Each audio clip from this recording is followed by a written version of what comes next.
Hello everyone and welcome back to Magic at the Movies, the official podcast of As Yet Untitled, where I talk all things movies, TV shows and anything that takes our fancy that week. I'm your host, Joe, and joining us this week from the Shadow Realm, or from an undisclosed location, is my co-host Robert. Say hello, Robert.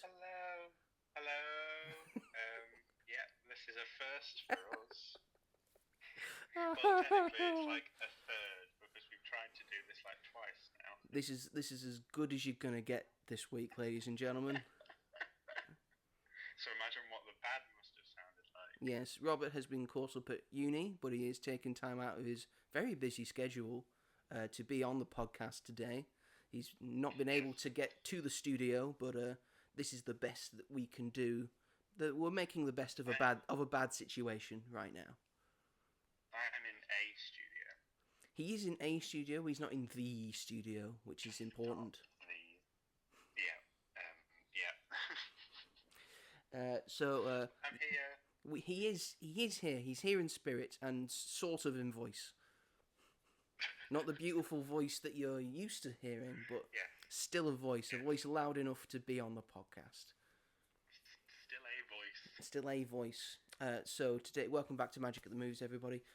Today, we just simply couldn't miss the episode this week because we are talking about a very important film that came out last week. We're talking about Sinners. That is going to be the big topic of the week. We don't have another topic. We don't need another topic. Don't need another topic. More than enough. But before we get to that, we're going to start off, as we always do, with our regularly recurring segment, which is, this is going to sound like shit. What have you been up to this week? Thank you, Robert. Yes, You're welcome. This is the part of the show where we go through what we've been up to in the past week, or what we plan to do in the week ahead. So, Robert, kick us off. What have you been up to this week? Actually, a few things. Well, it's been a little while since we last did an episode. It's been over a week. Mm-hmm. And since then, so you gave me All-Star Superman, which I finished last night, the night before. Oh, so I can have that back then. You can have that back. Next time I see you, I will give you that back, yes. Or I will keep it forever. Don't let me get the gun out. Sorry. And I really enjoyed it.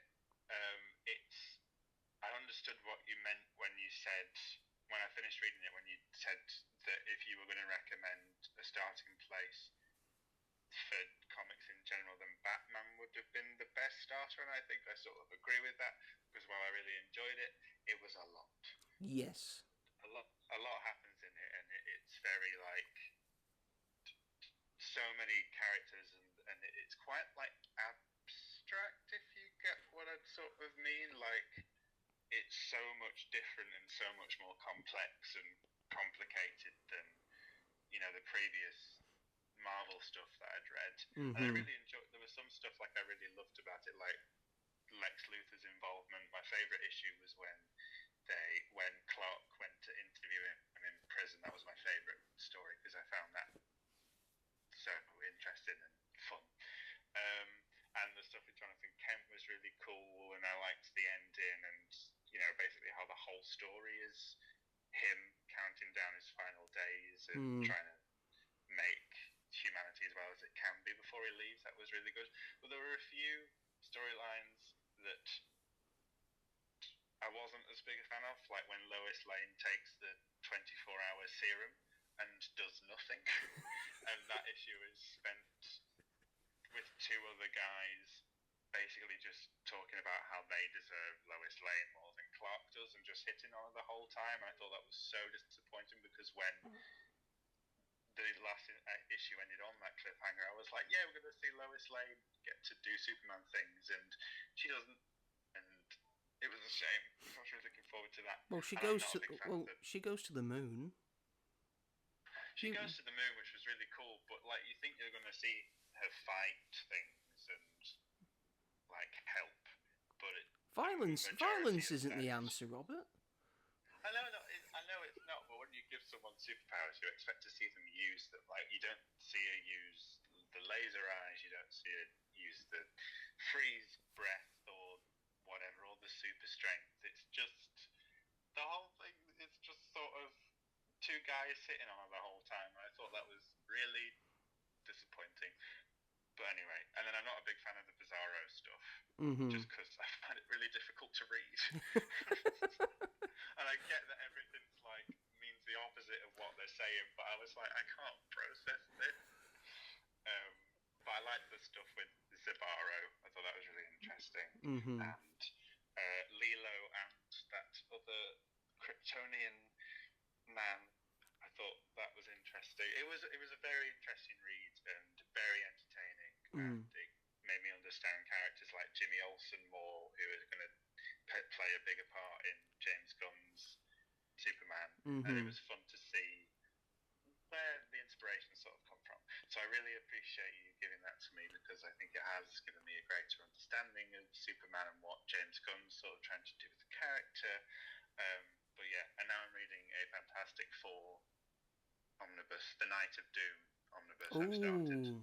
Interesting. So which is quite interesting so far. I've only read the first 2 issues, but I'm really into my comics at the moment.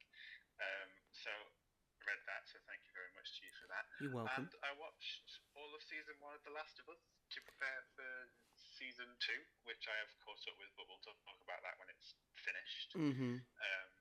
But I loved season 1. It was so good. I feel like an idiot for sleeping on it, although I'm kind of glad I waited, because it meant I got to binge it, and then the next day I had season 2 started, so I got to understand everything and like not forget things and just have it all fresh in my head moving on to this new season. And it's fantastic and really great.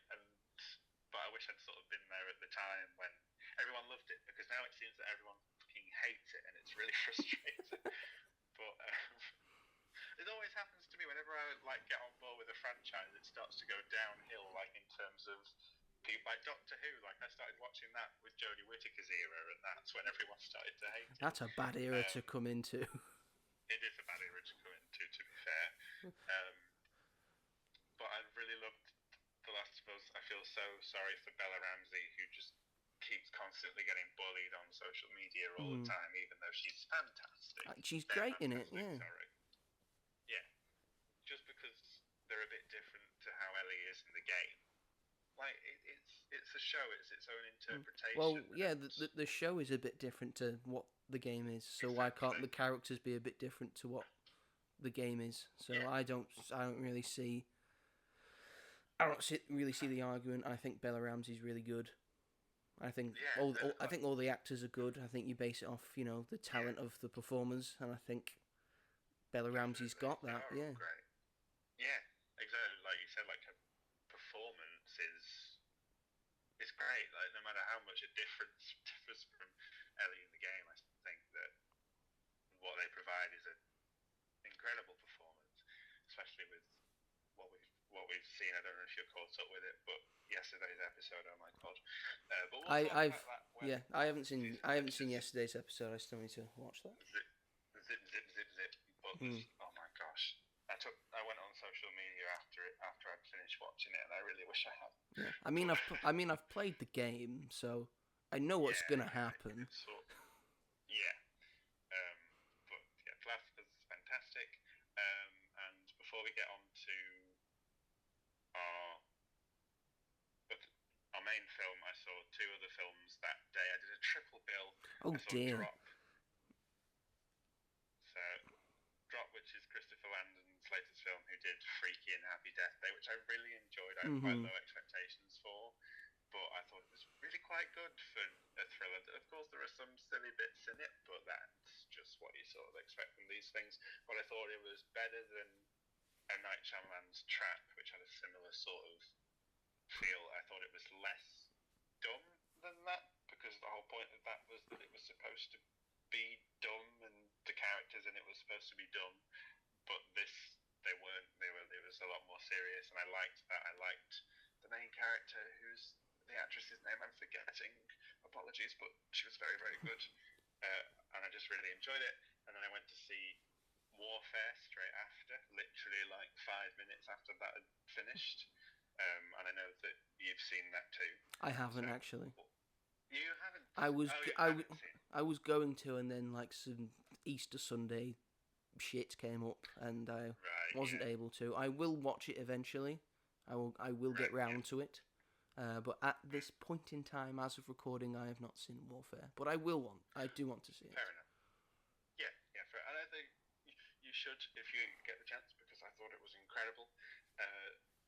A very harrowing experience. Some of the stuff in that film I will never forget, and I will never be able to get it out of my head. Stuff you see, what you hear. It's just a very well-crafted film, which is very true to the story, because it's the people that were involved in this event worked on the film, and this is from their memories. The cast is fantastic. It's told in real time, so it's like an hour and a half of stuff actually happening without jumping to different points, and it was incredible. I loved it very, very much. And then obviously saw Sinners, but those three films were all very dramatic and just like had me on the edge of my seat for most of them. So I was exhausted when I finished. Quite a harrowing day for you, I will say. It was very harrowing. It really was. I wish my cinema had been showing the Penguin lessons so that I had like a nice middle ground. You see, I had that like nice little light one to go along with the heavy. I'm very jealous. I'm so jealous about that. But yeah, that's been my week. And Doctor Who obviously started, which I'm enjoying. We'll talk about that as well when that finishes. But I watched Midnight yesterday to get ready for this week, which is rumoured to be a sequel to Midnight. But I don't think I fully appreciated that episode until rewatching it yesterday. But it's one of the best episodes of Doctor Who. It's perfect. So good. And I started watching the Sarah Jane Adventures again just because I haven't seen it all the way through. And because you're a child. I was tempted to it. And because I'm a what? You're a child. And I'm a child. But it's so good still. I watched the pilot and it was very nostalgic. But I want to see the episodes I haven't seen. So I'm going to start that again. And I'm in a Doctor Who-y sort of mood. I watched the 1996 Paul McGann film.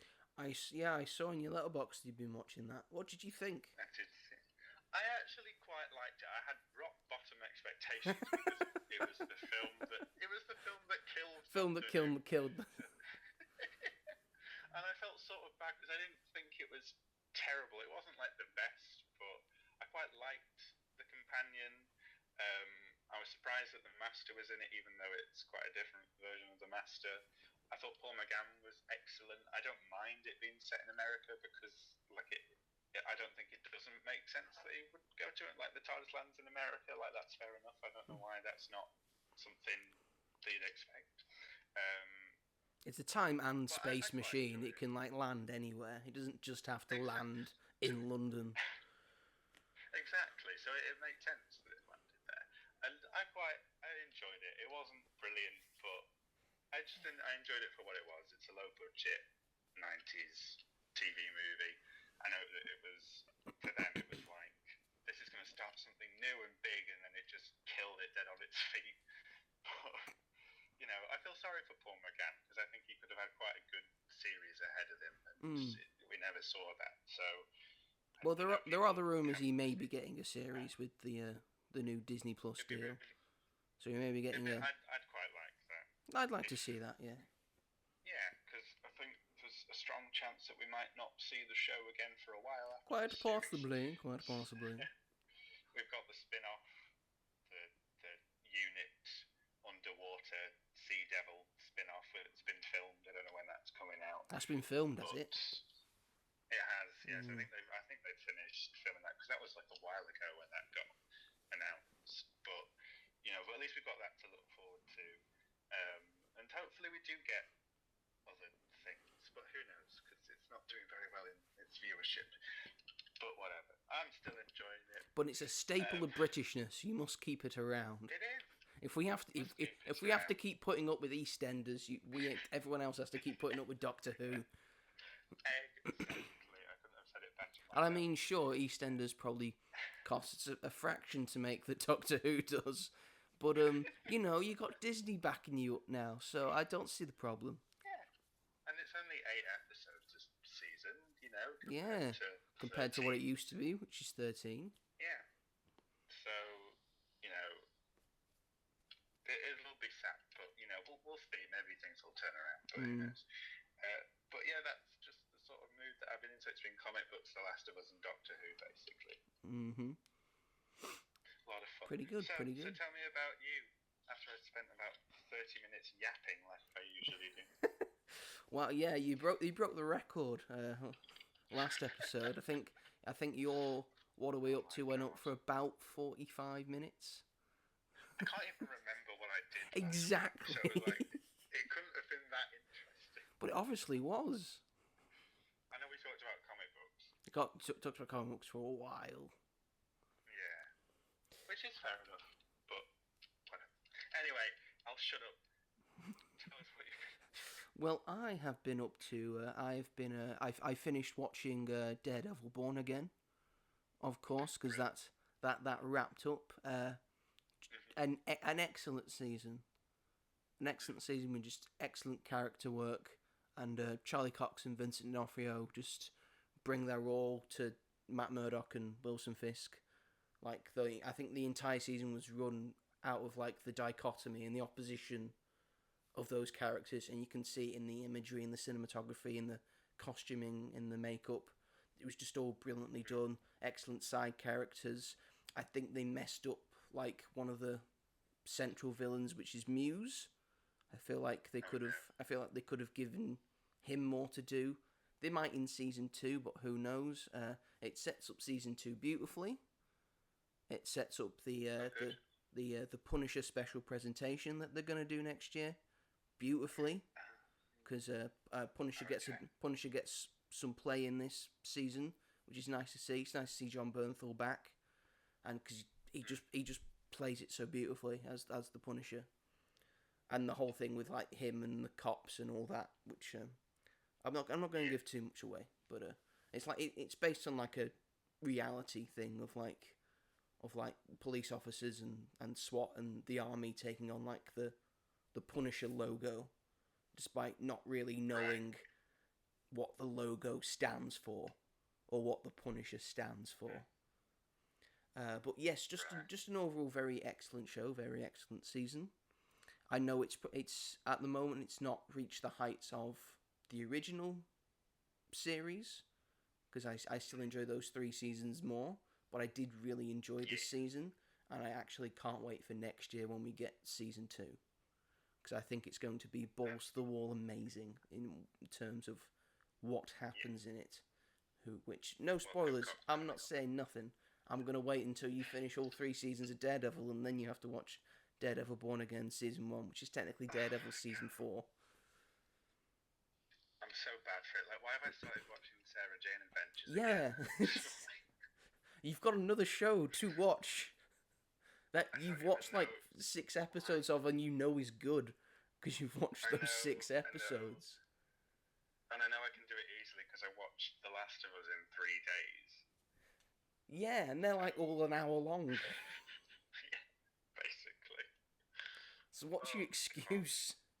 I don't know what it is. I really don't. I just have feelings about things. I can't choose films anymore. When I'm scrolling through streaming services, I'm like, I don't know what to watch. Well, I have that problem as well. I go online and one of those I forget what the website's called, but it's you pick the streaming services you have, or a streaming service that you want to watch a film on, and then it just randomizes a film for you to watch.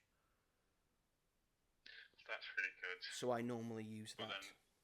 And you can just pick a genre, genre that you're feeling, or all that jazz. Okay. I might have to try that, because I watched Speed Racer. That was on Prime. I quite enjoyed it, to be fair. Speed Racer. Ooh. It was good, I liked it. From the visionary directors of The Matrix comes Speed Racer. I know, but I felt like that was sort of the point, it was supposed to look like that. I kind of liked how insane and bizarre it was. I thought it was, I don't know, there was just something about it that was really like exciting and like I know it looks like Spy Kids and Shark Boy and Lava Girl, but I feel like it was meant to look like that as opposed to Shark Boy and Lava Girl, where I think they thought what they were doing was great. I liked Speed Racer, but that was like I had like forced myself to watch it. So I was like, it's been on my radar for a while. Sit there and what I had to like because I keep turning films off as well. I can't do that. I turned Goodfellas off. What? What do you mean What do you mean you turn Goodfellas and Ocean's 11 off? Explain yourself, Robert. These are like classics of the film genre. I know. Unless the Ocean's 11 you're talking about is the Frank Sinatra Ocean's 11, in which case you turn that off immediately. It is the George Clooney and Brad Pitt one. No, you have to watch that one. I just find it boring. I've tried to watch it twice and I've turned it off. You find Ocean's 11 boring? Yeah, I don't know what it is about it. It goes at a frantic pace. I know, I don't know. You go from thing to thing to thing to thing to thing. Don Cheadle's in it. Matt Damon's in it. I know. Julia Roberts is in it, Robert. I know, sorry, I don't know what it is. And Goodfellas, I don't really like gangster films, and this to me just felt like every other gangster film that I'd seen. I just hate them as I can't sympathise with them. If you've seen every other gangster film, I would just like to let you know that every other gangster film that comes out these days is based on Goodfellas. Yeah. So it's the fault of the other gangster films that you have seen that you don't like Goodfellas, because that's the originator and that's what does it best. Probably. But they're all just like terrible people doing terrible shit. That's the point. I know. You think people in the mob are going to be good people? No, but I don't really enjoy stories about okay, them, that's why. I'm sorry, maybe I will come back to it one day. Probably won't. But like, it took a lot for me to watch The Godfather. But I found that so you can get through The Godfather, which is like 3 hours long. And you can't get through Goodfellas, which is significantly less time than that. I enjoyed those. And it's Martin Scorsese. I know, but Martin Scorsese gets on my nerves. I'm sorry, but he does. So you were on Seth Rogen's side in the first episode of The Studio. Yes, yeah, I would say that I would be, because the ending's so... Oh no, that's the next one. That's the Ron Howard one. The Kool-Aid about the Kool-Aid. The cult. Yeah. About Jonestown. It sounded quite interesting, actually. I'd watch that one, but I don't like it's like him and James Cameron are like, we hate superhero films. I'm like, okay, so you're annoyed that your films aren't getting as much box office, but James Cameron cannot say that. Well, exactly. Especially Avatar 2, that was like modelled off franchises. Yeah, it just did, it was just Avatar again. It was Avatar again. It was Avatar, but wet. That is exactly what Avatar 2 was. It was just the first movie again, but everyone was wet instead of, I don't know, in a jungle. True. And a few more people were blue. Oh, good, great. Oh, I can't wait. I can't wait for Avatar again, but it's fire. But everyone's on fire. Grey people. Are they going to be grey? Are they? Why aren't they red? I think they're a grey blue. A grey. Everyone has got to be like a shade of blue. Great. Yeah, like the Smurfs.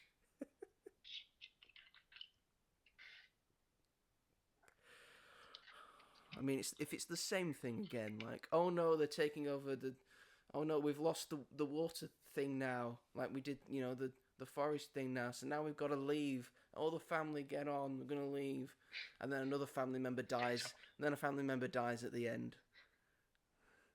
And there's, we're whittling down this family, aren't we? Who's Sigourney Weaver going to play this time?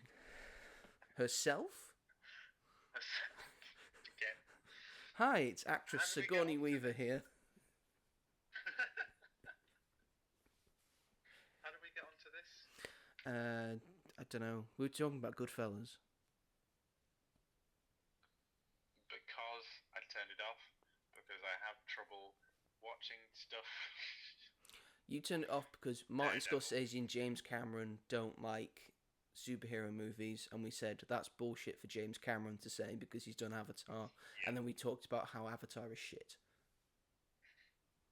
I like Avatar. You're wrong. Anyway, what I've also been up to before you rudely interrupted and started taking over my section was I watched the Penguin Lessons. Lovely. Yes, I saw it on the Thursday. I got a special preview screening of it, and it's just a very lovely film. Oh, I mean, everyone's really good in it. Steve Coogan's great in it. It brings that beautiful British dry humour, which I think we both really appreciate and love. I mean, who doesn't love?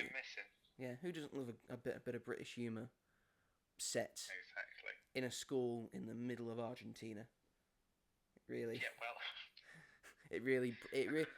It really brings out like the Britishness and the sarcastic jokes, especially when one of the other teachers is Finnish, who don't really understand sarcasm and take everything quite literally.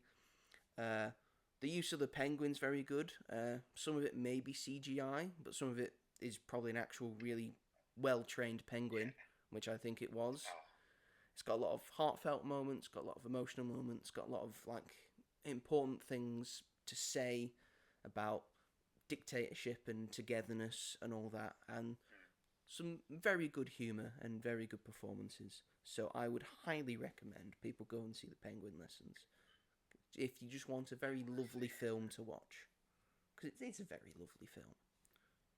It does. It looks it. I really want to see it. I'm annoyed that it wasn't playing at my cinema for some stupid reason. I have no idea why it wouldn't be playing. But they've got to get those Minecraft movie screenings in. Fuck's sake. Just ridiculous. But it got taken over at the domestic box office by another film that we're going to be talking about. Which is a big win for movies, that. It is a big win, but Minecraft is currently at $720 worldwide. That is a lot of money. It's a lot of money. I didn't know it was that amount. Forever edging towards, because it's gonna make $1 billion. Family competition. It's gonna make $1 billion, and it doesn't deserve it. Because there's no family competition. Yeah, it's true. When Thunderbolts comes out, that's not like a very family sort of Marvel film. No, it'll be a 12, and then we're back, everyone. We're back, ladies and gentlemen. Sorry about that. Robert's Wi-Fi gave up on him. I'm never doing this. No, he must meet us in person for all the time. Oh God. Anyway, the big movie of the week that we really wanted to talk about, so we tried to make this work, because that's just how good the film is Sinners. This is another directorial effort from Ryan Coogler, who has previously made Fruitvale Station, The First Creed, Black Panther and Black Panther Wakanda Forever. A very good resume, I must say. Definitely. And I will say 100%, this is added to it because he obviously just can't miss. He just can't miss. Yeah. It's incroyable. It's got one hell of a cast. The main ones being Michael B. Jordan and Haley Steinfeld being the most notable ones, but also Jack O'Connell and Wunmi Mosaku are in this. Jack O'Connell's been in many a thing like This Is England and Eden Lake and Dive, and Wunmi Mosaku, I think most people will know her. She was in Loki, and most recently Deadpool and Wolverine. She works for the TVA. Uh, Hunter B-15. Hunter B50. That's what her name is. That's such a stupid name. She should have just a new. She should just have just a regular name. Or just call herself Hunter. That's fine. Anyway, Okay, yes. fair. Anyway, anyway, a stellar cast. Yeah. She's also quite good in it. She's from Manchester. Is she? Yeah, she's a Mancunian lass, Nigerian-born British actress. And if you see her giving any interviews, you can hear the Manc when she speaks. But I'll also mention the music is by Ludwig Göransson, which once you hear us talk about the music, you'll say that makes a lot of sense for it to be Ludwig Göransson. It has a budget of between 90 to 100 million, and has currently made over like 2 to 3 days. It's made $63.5 million, which is pretty good for a. It's quite good for that. I guess that's a low budget movie or a mid budget movie these days. Yeah. Which is a shame. Unfortunately. I'm not going to beat around the bush here. This is the best film of the year so far. If we're counting just films that have officially come out in 2025, this is the best film I've seen this year. It's just, it's astounding. Why don't you? It beats Bridget Jones's Babe. I know that's such a high bar to reach over. In my opinion, it is. Yes. But how about you kick us off, Robert? Before your Wi-Fi goes out again. Before my Wi-Fi goes, I adored it. I loved it so much. I didn't really know what to expect, but I know I was looking forward to it because it was original and new, and the cast was so good, and it's Ryan Coogler, and it just, like, the more it went on, the more I adored it, and when they get to I don't know what you call it, but when they create like the bar, the pub, I don't know what you call that. It's called a juke joint. A juke joint. A juke joint. Juke joint. JUK. I don't know why it's called that. Do not ask me. It's probably it's a 30s thing, I guess. Yeah, and it's within that world. But like as soon as they got there, I was just like, this is fantastic, because basically the rest of the film is spent there, and I'd say it's like a good 2/3 of the film is spent there. And while it might feel a little bit small in scale because they don't really move from that place after then, it's just like it makes the atmosphere feel more tense and like claustrophobic, and that there's nowhere to go, and it slowly feeds you little moments to make the situation escalate to what it does. And it's just like the whole, like the writing, and I think the thing that stood out to me the most is that Ryan Coogler could have just made a bog standard vampire western slasher, but he doesn't. He goes like far beyond that with so many like metaphors with music and the black community, and there's just so many layers to it, and there's so much emotion, and so much happens, and you really care for these characters and get so attached to them. And like there's obviously that scene where it sort of goes through time when Sammy's playing his music, and it immediately shifts into something that you'd see in an art museum, like showing music through time, and the meaning of it, and how it brings people together, and it's just so wonderful. I love that bit, but for some reason the bit that made me go, this film is incredible, is when Haley Steinfeld, after something's happened, comes back into the juke joint, and the person that Sammy's romantically involved, she walks back in and she starts dancing, because at that point you're like, oh my, like shit's gonna start happening. And I was so tense but so like excited as like what was gonna happen, because you knew that you were gonna get like that vampire aspect full on at that point. And like Haley Steinfeld starts dancing, and it was just, and then from that point on it does turn into this vampire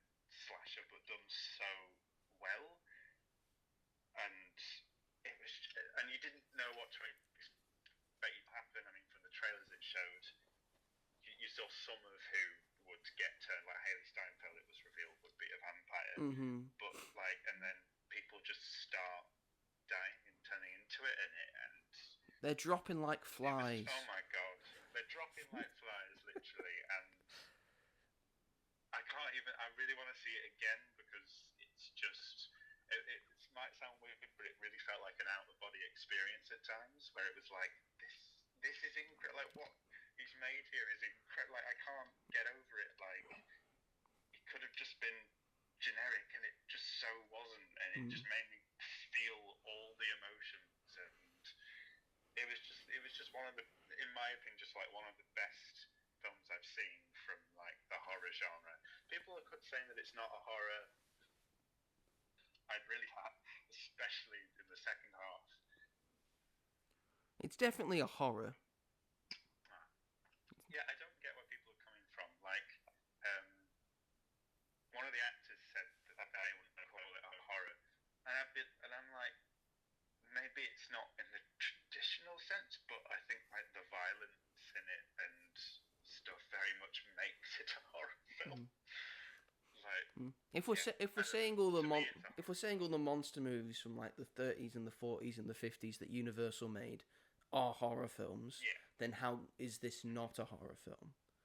If that's what sort of started the horror genre, then how does this not fall into that?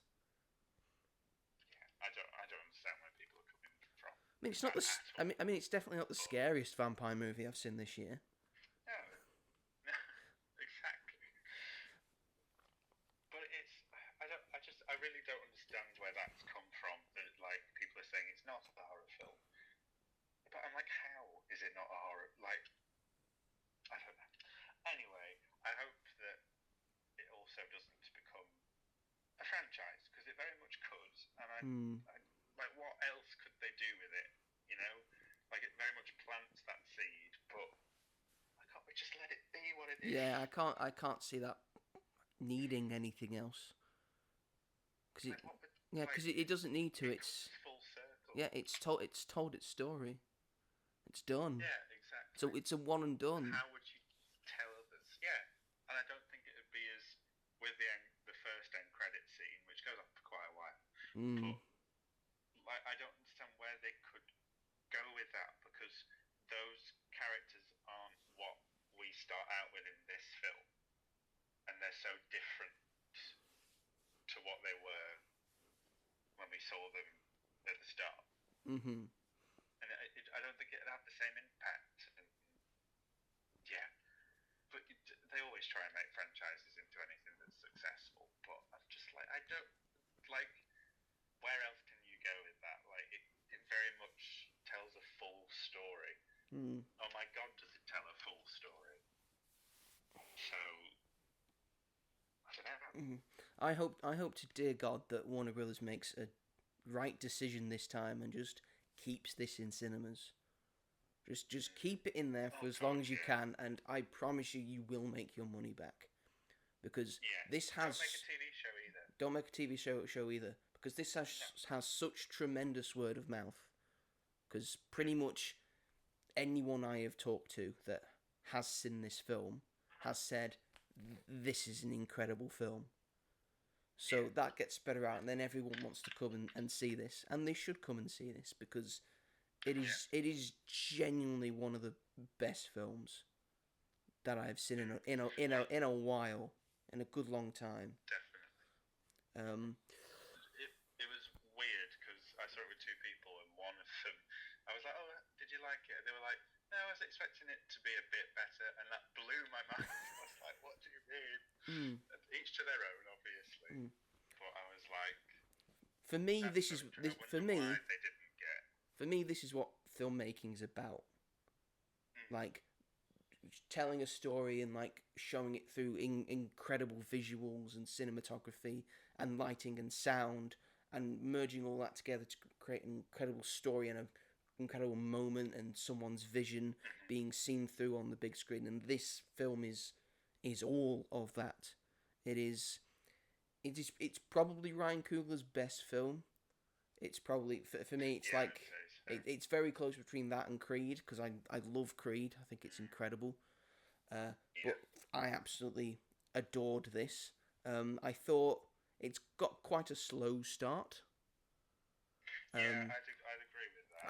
I do think once you get to the meat and potatoes, as it were, of the film, you see why it's got a slow start, because it's introducing you to all these characters and all these things and all these places that are going to become important in this meat and potatoes bit. So that was very well done. You could see why they did that near the end. It could have been a little quicker for me, I will say, because I think you could still get everything done without it being that slow. But that's not a big knot. That's like a tiny little nitpick that I could say about it. Apart from that, performances are excellent. Michael B. Jordan and Michael C. Jordan are really good as the Smokestack brothers.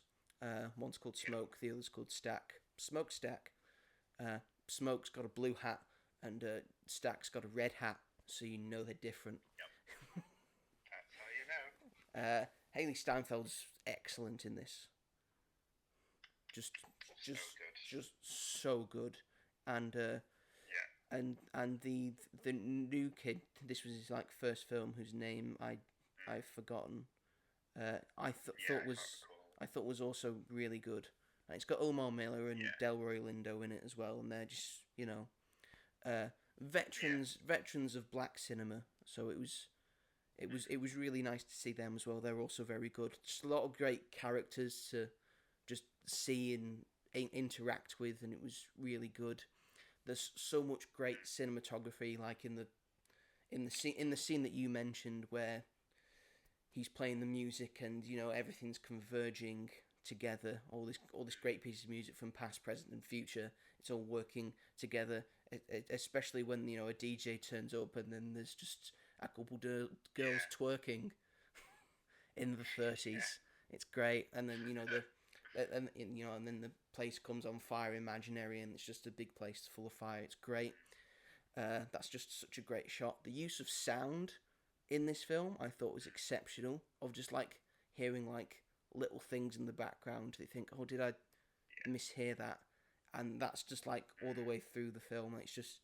It's very well done, and the music, the original music in this film, I think is incredible as well. It's really good, and Ludwig Göransson is in this film, has a big impact on this film. I feel just some of the best things. It's just, I loved it, and I want to see it again. Definitely. There's the two people I saw it with. One really liked it, but said that they thought that Ludwig Göransson's score was weak, and the other person I saw it with didn't like this. But I think his involvement in this is different to sort of Mandalorian and other things that he's done, because he's not creating a theme. I think it's more because the film is about music. It's more subtle in a way. Exactly. You obviously when all the genres and styles of music blend together, you can tell that that's him. And that was one of the best things I'd ever heard. I was the way that it blended into each thing, and the visuals on the screen as well helped complement that. But I think from a technical standpoint, you can really see Ludwig Göransson's involvement in it. And I just thought that was really, because I wouldn't say there's an iconic sort of theme, like the Star Wars theme or Harry Potter or whatever. There isn't that, but because the film is about music, there's so much richness within those elements and how that's presented. And I just think it's just a different way that his genius has been put into the film. It's different. But it's a huge part of the film. That is, and that scene, you said, how music changes but people don't, and community, and it's just so sad. Let's get to the full spoileriness of the thing. What do you think about the vampires and the vampire lore and how it's done in this film. Very good, very scary, very just like I found it like the most like interesting vampires have sort of ever been. They feel like different, but they seem like vampires. Like one thing I liked is like and they just went, oh, these are vampires.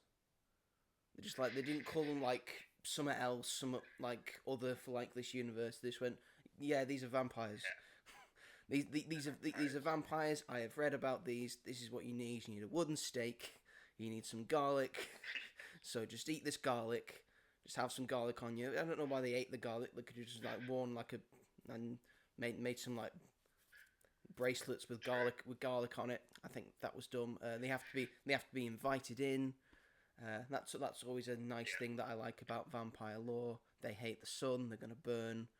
They're being hunted by Native Americans, which was fun. The inviting in thing was done so well. Yes, it was done very well. So yeah, I really enjoyed the vampires.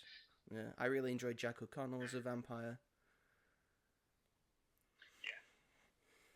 Yeah, I think everyone gives good performances as vampires. They do. I liked that they sort of explained that it was like they were sort of still in there, but it was like their evil self coming out through it. Because you definitely see that in the end, like the end credit scene. Because they've got like a same mind that like sees everything. Yeah. Like an interconnected sort of thing. And when they were like, "Come out, because we can make everything better, and we can all be together, and we can go and do these things," I was like, "Do you know what? That's not the worst." It's not the worst idea. But they should have had a better pitch. If their pitch is, well, we need to bite you and like a lot of blood's gonna come out, it's gonna hurt like a lot, and you are gonna, in a sense, die. I think people are gonna be less likely to join you. You say, oh no, it's good. It's only good. It's good. It's just gonna be a small prick, and then you part, and then you part of it, and then you don't die. You just you can't enjoy a sunrise. You can sort of enjoy like the bottom end of a sunset, but you can't enjoy a sunrise ever. Yeah, unfortunately not. That'd be the downfall. You'd become nocturnal. But I was like, yeah. I mean, apart from the like you said, the bitey stuff, I think you've made an all right argument there. Especially in especially in 1930s America, and it's all black people, and they've got that situation going on, and we've lost Robert again. So Sinners, what do we think? Is it a this is going to be quite an easy one, I feel. Is it a yay or is it a nay? 3, 2, 1. Yay! It was hard to time that because of the thing. Oh, yeah, big scary yay! Ooh, scary. Big scary yay. Everyone loves a big scary yay. Don't we all love a big scary yay? Yes. So, Sinners, we both highly recommend you all go and see it. Yeah. We didn't give away too many spoilers. We've left some of those things to be desired, like the post credits. We're not going to give that away for you. No, we're going to see what happens. Just one more thing. I like the fact that if you get like shot like in the head, you just look that way forever. Yes. Yeah, that was good. That was fun. I liked that. That looked cool. Yeah. But anyway, that is the show, ladies and gentlemen. We hope you enjoyed it. A bit of a shorter one, this one. Sorry about all the technical issues and Robert's thing and all of that. It's absolutely his fault because he thinks he has nothing better to do. I'm sorry. But we appreciate Robert for taking time out of his very busy schedule today to be with us, to be on the podcast. I appreciate you putting up with all this bullshit. Yes, because he really wanted to talk about Sinners. I didn't want to really. You see, everyone, that is how good Sinners is. He's willing to go through all this just to talk about it with me. But that is the show, everyone. Thank you very much for watching and listening to this. If you are watching this on the YouTubes, feel free to like and subscribe to as you're untitled and push the bell notification so you never miss an episode of this podcast or of the greatest things of all time episodes or any of the film reviews that I do. If you're listening to this on a podcast, you can find us on Spotify and Amazon Music and Apple Podcasts and Sony Podcasts and pretty much wherever you get your podcasts from. I did that this week, Robert, because if you did it, it would sound shit. Fair enough. That is everything. Next week we will do a different thing. A different thing. I probably won't see The Accountant too. No. I'm just not feeling it, you know. No, I haven't even seen the first one, so. We'll talk about something else, maybe a Marvel thing to get us hyped up for Thunderbolts, or a Star Wars thing because it will nearly be Star Wars Day. Oh, and Andor. Andor will be coming out. We'll have like three episodes of it. So yes, we may be talking about that. So until then, thank you for putting up with us today, everyone. And we will see you all in the next one. Goodbye. I was waiting for Robert because he normally says it first. Thanks, everyone. Take care.